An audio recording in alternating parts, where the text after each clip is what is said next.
7장에서 출애굽의 서막을 열게 만드는 이제 10가지 그 재앙 이야기를 시작합니다.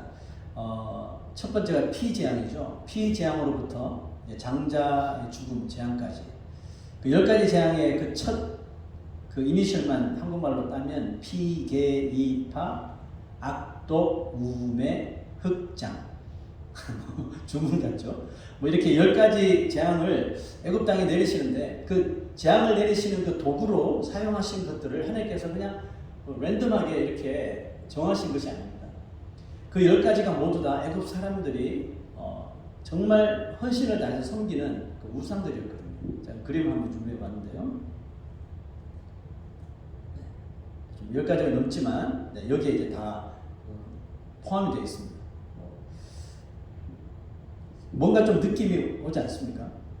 하나님은 이 10재앙을 통해서 이 애굽의 이 다신들을 마치 그 뭐 도장 깨기라 그러잖아요. 뭐 도장 깨기 하듯이 차례대로 하나하나 다 이렇게 항복을 시키시는데요. 이렇게 애굽의 많은 신들을 이 중에서 특별히 정말 메인에 속하는 그런 신들만 하나씩 무너뜨리시는데 그 목적이 있겠죠. 그 목적이 뭘까요? 성경은 이렇게 기록했는데요. 내가 내 손을 애굽 위에 펴서 이스라엘 자손을 그 땅에서 인도하여 낼 때야 애굽 사람이 나를 여호와인 줄 알리라. 목적이 뭐라고요? 첫 번째 목적은 애굽 사람들에게 하나님만이 참 신이심을 스스로 인정하도록 하시기 위함이라는 거죠. 자, 과연 애굽 사람들이 무엇을 보고 이스라엘의 하나님을 인정하게 될까요? 당연히 그들이 섬기는 신들이 하나님 앞에 정말 속수무책으로 무너지는 것을 다 볼 때 인정을 하겠죠. 이런 말입니다. 가짜들이 진짜를 딱 만나면 무슨 일이 일어나는지 보여주시는 거죠. 그들이 믿는 신인 뭐 나일강의 신, 뭐 개구리 신, 이, 파리, 뭐 메뚜기와 같은 것들을 하나님이 이 재앙의 도구로 픽업을 하신 것은 그들의 신들이 자신들에게 복을 주고 또 자기들을 부자 되게 하고 또 삶을 지켜주고 또 어려울 때 그들을 구해주는 것이 아니라 오히려 그들에게 피해를 입히고 또 종국에는 자신들의 삶을 완전히 망가뜨릴 것임을 이 재앙이라고 하는 시청각을 통해서 하나님께서 보여주시려는 거죠. 이전까지 애굽 사람들은 여호와 하나님이 어떤 신인지 전혀 알 바가 없잖아요. 뭐 소문을 들은 사람은 있겠지만 전혀 알지 못했지만 이 하나하나 시작되는 이 10재앙을 통해서 아주 뼈저리게 경험하게 되었을 뿐만 아니라 종국에는 뭡니까? 하나님만이 너희들이 믿는 이스라엘의 하나님, 히브리의 하나님만이 보니까 유일한 참 신이시라는 것을 인정할 수 없게 된 것입니다. 자, 하나님께서 첫 재앙으로 보여주신 것이 이거죠. 여호와가 이같이 이르노니 네가 이로 말미암아, 이 재앙이죠. 이것으로 말미암아 나를 여호와인 줄 알리라. 그렇죠. 볼지어다 내가 내 손의 지팡이로 나일강을 치면 그것이 피로 변하고 나일강의 고기가 죽고 그 물에서는 악취가 나리니 애굽 사람들이 그 강물 마시기를 싫어하리라 하라. 애굽 사람들은 나일강이 애굽 전체를 어떻게 보면 먹여 살린다고 믿었기 때문에 저 강에는 저 강을 케어하는 신이 있다 이렇게 믿은 거죠. 그래서 그 나일강을 아예 신으로 숭배하고 섬겼던 거죠. 섬겼을 뿐만 아니라 그 신의 이름을 자기들 스스로 만들어냅니다. 그림을 보면 이게 나일강 신입니다. 이름이 하피라고 하는 그 신이죠. 이 신이 나일강에 거하면서 나일강의 물을 때로는 이렇게 범람시켜서 농사를 짓는 이집시언들이니까 농사가 아주 풍요롭게 잘 될 수 있도록 넘치기도 하고 절대로 마르지 않게 만드는 게 바로 우리의 하피 신이다. 이렇게 숭배하고 있는 거죠. 그러나 하나님은 그들의 신 이 하피가 다스리고 풍요를 주는 그 나일강을 그냥 단번에 전혀 사용할 수 없는 피로 물들게 만들어버렸죠. 바로 이렇게 프린스 오브 이집트에서 본 것처럼. 자, 그로 인해서 강에서 고기가 죽고 그 물에서는 아주 심한 악취가 나도록 하였습니다. 그 무엇보다도 그들이 신으로 섬기던 이 나일강 물을 마시는 것을 이제는 아주 혐오하고 싫어하도록 하나님께서 단순간에 만들어 버리시더라는 거죠. 하나님이 나일강을 피로 첫 번째로 만드는 재앙을 내리신 이유가 뭘까요? 나일강을 만드신 분이 누구라고요? 하나님이라는 거죠. 하나님이시고 또 계절에 따라서 강을 넘치게 해서 이집션들의 모든 농토를 비옥하게 하신 분도 하나님이시지, 너희들이 만들어낸 그 신 하피가 아님을 깨닫도록 하시는 것입니다. 자, 애굽은 우리가 영적으로 무엇을 상징한다고 했습니까? 애굽은 우리가 살아가고 있는 이 땅을 상징한다고 했죠. 그럼 여러분, 지금 이 땅은 마치 우리 성경에 있는 애굽 사람들이 여러 가지 막 잡다한 다신을 섬기며 그들 스스로 죄악 가운데 살았던 것처럼, 사람들은 지금 이 땅에서 사람 저마다 무언가를 섬기며 각종 죄악에 빠져 살아가고 있는 것 같아요. 사도 바울은 바로 그것이 우리에게 고통을 주는 것이라고 말하면서 그 항목들을 아주 좀 길게 나열을 했는데요. 한번 자세히 보시죠. 너는 이것을 알라. 말세에 고통하는 때가 이르러 사람들이 자기를 사랑하며 돈을 사랑하며 자랑하며 교만하며 비방하며 부모를 거역하며 감사하지 아니하며 거룩하지 아니하며 무정하며 원통함을 풀지 아니하며 모함하며 절제하지 못하며 싸나우며 선한 것을 좋아하지 아니하며 배신하며 조급하며 자만하며 쾌락을 사랑하기를 하나님 사랑하는 것보다 더하며 경건의 모양은 있으나 경건의 능력은 부인하니 이 같은 자들에게서 네가 돌아서라. 네가 만약에 그런 사람이라면 이런 삶을 버리라, 이런 뜻이겠죠. 여러분, 이 땅의 사람들이 열심히 저마다 섬기는 우상이 무엇처럼 보이나요? 자기를 사랑하는 것, 또 돈을 사랑하는 것, 자기 자신이고 돈이고 쾌락인 거죠. 보십시오. 자신과 돈을 너무 사랑해서 발생하는 것들이 뭡니까? 자랑하는 거죠. 교만해지는 거죠. 부모에게도 거역하게 되고 당연히 정도 없고 절제하지 못하니 맨날 뭡니까? 싸나우고 조급하고 스스로 자만해지는 거죠. 그리고 돈이 주는 쾌락에 취한 인생은 이처럼 하나님의 존재도 몰라보고 이 세상에서 옳고 그름의 그런 분별력을 상실하면서 죄를 짓고 살아가는 것이죠. 안타깝게도 바울이 지적하는 이와 같은 모습은 하나님을 모르는 세상 사람들의 이야기임과 동시에 하나님을 알고, 보세요, 하나님을 사랑하는 것보다 또 경건의 모양은 있으나 경건의 능력은 부인하여, 그러니까 하나님을 알고 경건이 무엇인지도 아는 소위 이 시대에 교회 다니는 사람들의 이야기라는 점입니다.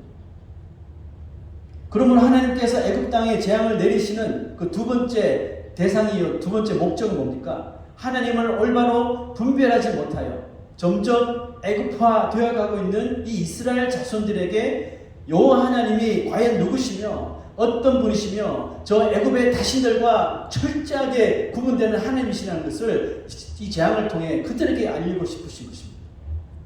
그러므로 이 열 재앙의 진짜 타겟은 어떻게 보면 애굽 사람들이 아니라 누구예요? 이스라엘 자손인 것입니다. 그들은 무려 430년을 애굽에서 살았던 사람들이죠. 무늬만 히브리인들일 뿐만 아니라 그들 속에는 애굽 사람들보다 더 애굽 사람처럼 되어 애굽 문화에 너무나도 익숙하고 애굽의 다신들을 그들도 섬기며 또 그 섬기는 우상 숭배하는 일들을 위하여 살았던 사람들도 아주 많이 있었다는 겁니다.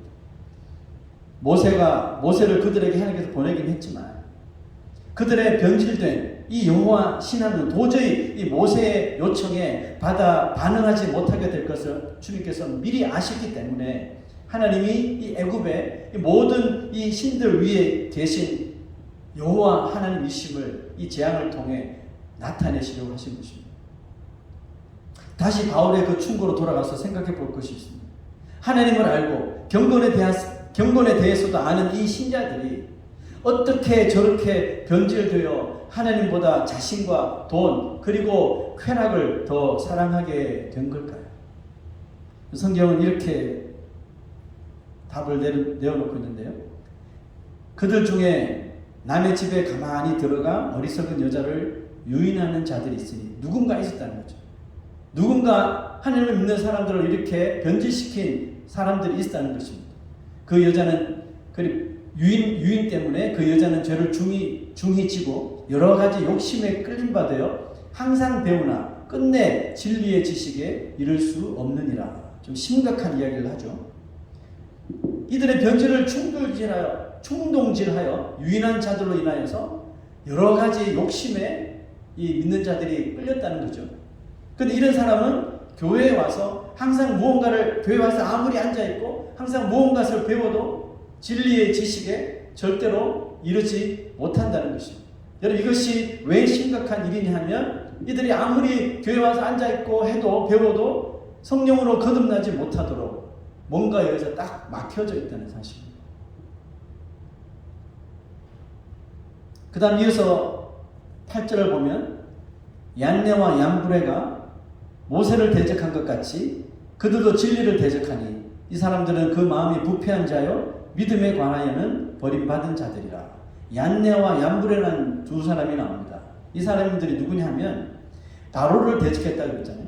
그 바로의 마음을 오늘 우리가 본문 말씀을 읽은 대로 바로의 마음을 완악하게 하여 하나님의 명령을 거역하도록 만든 이 바로의 요술사들입니다.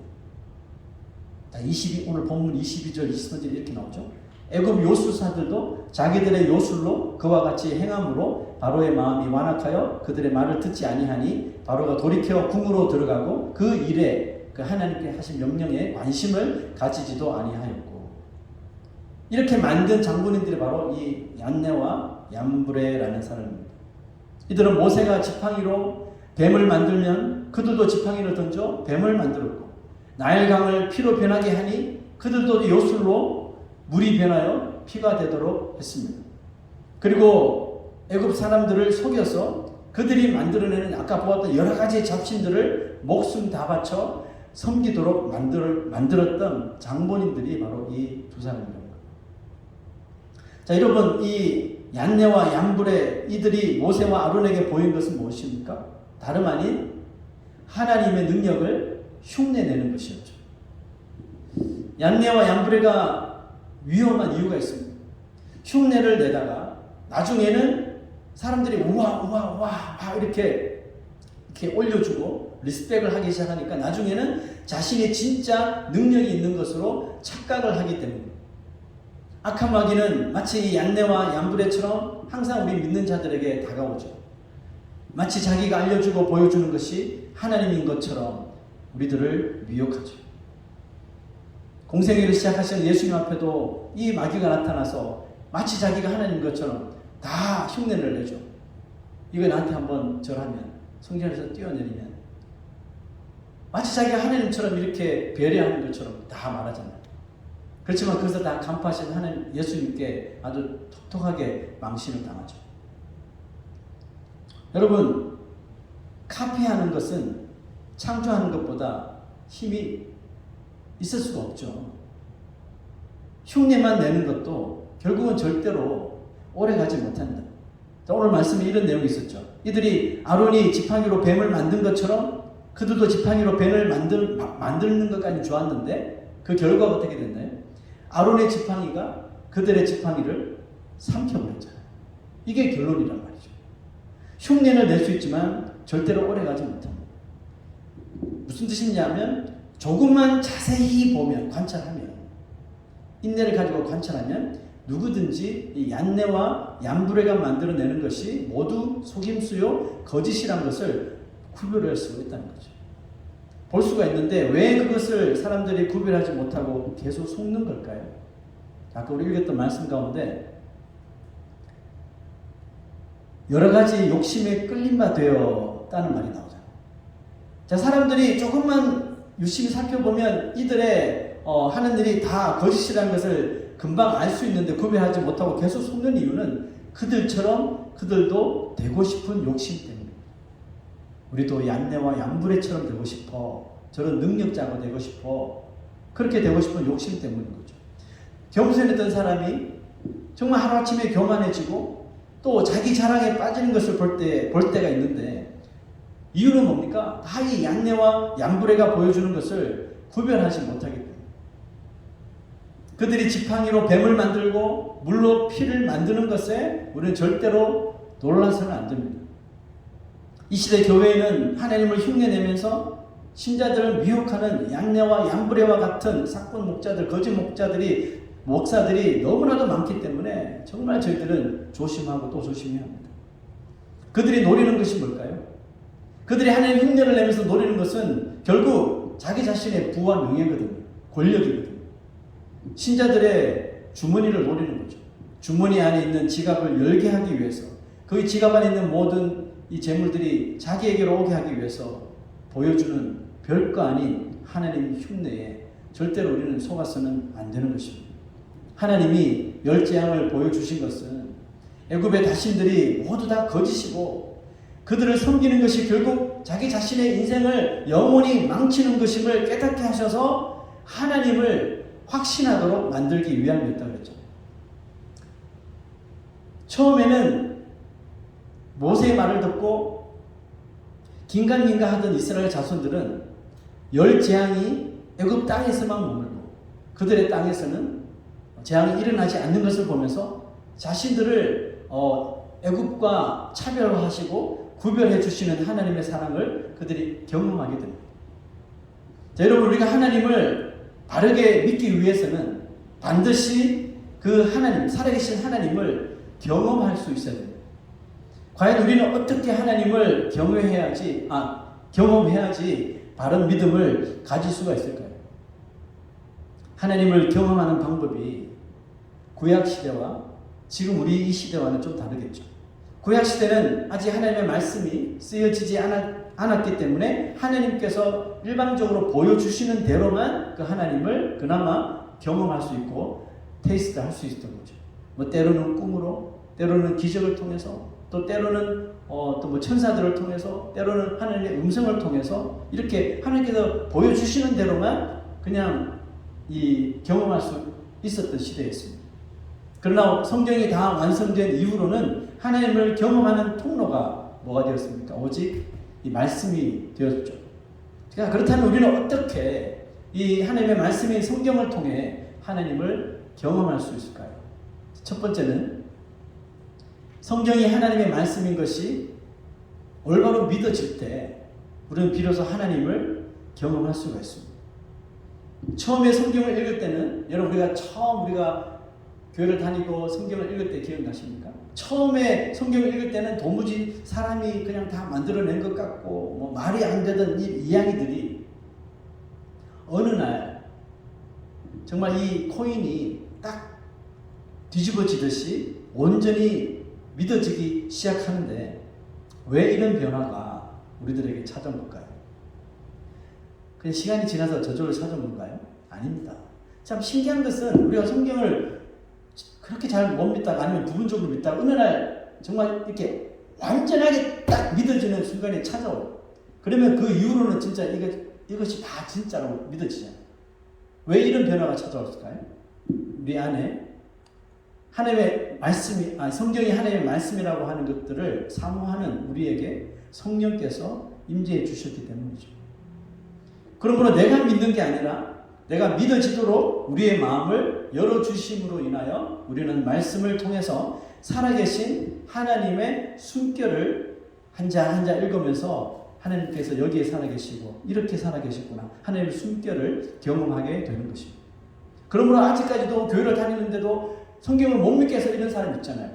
그들에게 방법은 딱 하나예요. 성경이 하나님 말씀인 것을 믿고 싶다는 그 절실한 마음을 가지고 성경을 읽을 때 하나님 앞에 기도해야 되는 거죠.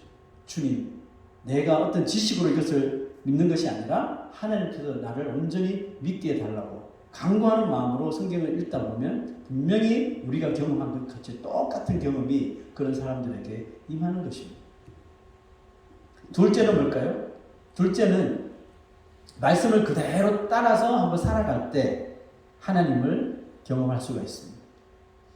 이런 삶을 살 때 우리는 그냥 믿어서 성경 하나님의 말씀이지 믿어서 경험하던 하나님을 이제 나의 삶 속에서 나의 삶의 곳곳에서 터전에서 나와 함께 동행하시는 하나님을 경험하기 시작하는 것입니다. 조금은 완전히 다른 거겠죠. 차원이 다른 경험이겠죠. 이스라엘 자손들이 처음에 모세의 말을 듣고 이런 반응을 보였습니다. 백성이 믿으며, 모세가 말하니까 믿어요. 백성이 믿으며 여호와께서 이스라엘 자손을 찾으시고 그들의 고난을 살피셨다 함을 듣고 머리 숙여 경배하였더라. 오, 모세가 보니까 일이 너무 쉽게 풀린 것 같아요. 다 믿어. 와, 너무 쉬운데? 근데 진짜 믿게 됐나요? 아니잖아요. 이렇게 믿는다는 사람들이 이제 바로 때문에 막 강제 노동이 막 더 심해지니까 다 변심해 버렸죠.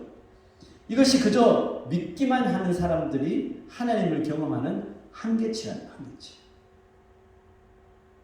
경험이 부족하니, 하나님을 내 삶 속에서 직접 만나는 그런 성경의 인물들처럼 나도 내 삶 속에서 나와 동행하신 하나님을 경험하는 그런 경험이 부족하니 언제라도 이 믿음을 그나마 있었던, 아주 희미하게 있었던 그 믿음마저도 다 잃어버릴 수가 있는 것입니다.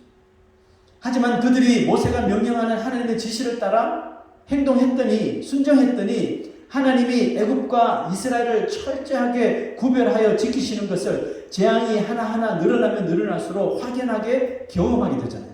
경험하게 되고 온전히 하나님을 믿고 급기야는 모세를 따라 출애굽을 430년을 거했던 그 땅을 박차고 광야로 행진을 하게 된 것입니다. 이런 삶 속에서 일어나는 나를, 이 세상과 하나님의 나라 사람들을 구별하시는 그 하나님의 사랑을 경험하지 못하면 절대로 나가지 못합니다. 사랑하는 우리 여러분, 하나님을 경험하시기를 부탁합니다. 하나님을 경험하면 할수록 우리의 믿음은 더 깊어지고 더 단단해질 줄로 믿습니다. 지난 금요일 예배 때 제가 주기도문을 설교하면서 이런 말씀을 드렸습니다. A good way to know that God's will is being done in our lives is through a life of obedience. 하나님의 뜻이 나의 삶에 이루어지는 것을 알 수 있는 가장 좋은 방법은 내가 그 하나님의 말씀을 믿고 이제 내 삶 속에서 순종하는 그 삶에서 나타난다는 것이죠. 그리고 순종 없이 하나님의 뜻이 내 삶 속에서 이루어진다는 것은 어불성설이라는 거죠. 말도 안 되는 소리라는 거죠. 순종은 어제의 삶을 통해 나의 부족한 믿음을 깨닫고 이제 어제와는 다른 신앙인의 모습으로 오늘을 살아가는 것을 말하는 거거든요. 그리고 이것이 하나님을 매일처럼 경험하는 삶이라는 것입니다. 하나님의 나라의 사람은 이 땅의 것으로 절대로 평가받지 않습니다. 평가받지 못합니다. 오직 하나님의 말씀을 믿고 그 말씀을 깨달아 내 하루의 삶 속에서 순종하는 그 모습을 통해서만 이밸류에이트 되는, 평가받게 되는 것이 우리 그리스도인이라는 겁니다. 말씀을 마칩니다. 날마다 말씀이 그러한가 하여 말씀대로 살았던 그 사도행전의 베레아 그리스도인들처럼 우리도 매일 말씀을 통하여서 하나님의 숨결을 느끼고 하나님의 우리를 구별하시는 하나님의 사랑을 경험하며 또 하나님의 그 말씀을 통해서 다스리시는 그 통치를 기쁘게 매일매일 받으며 살아갈 수 있는 주의 백성들이 되시기를 주의 이름으로 축원합니다. 오늘 함께 부르실 찬송은 그래서 예수라는 찬송인데요.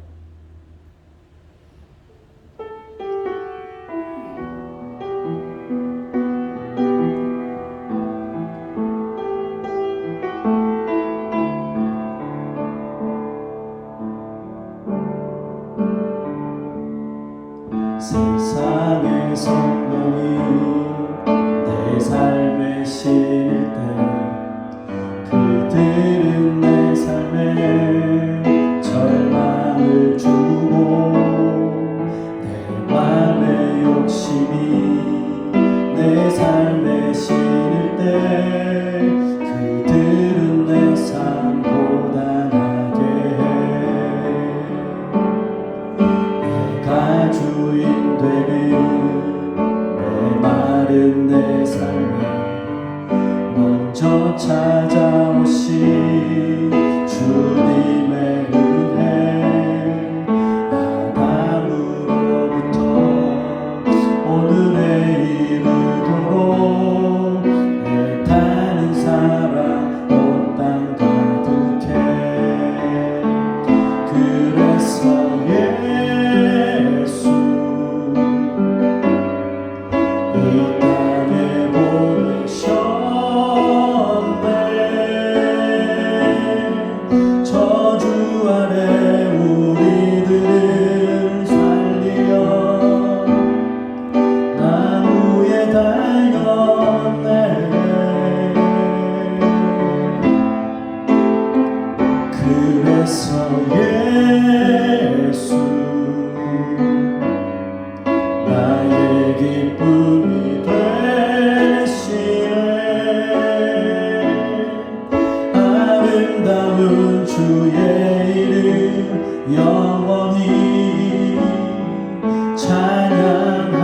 살기 원하네. 그래서 예수,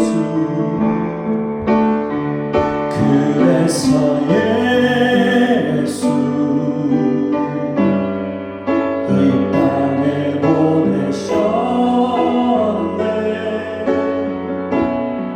저주 아래 우리들을 살리려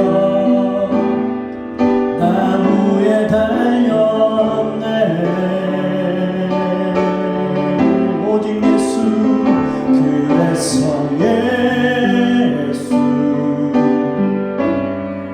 나의 기쁨이 되시네. 아름다운 주의 이름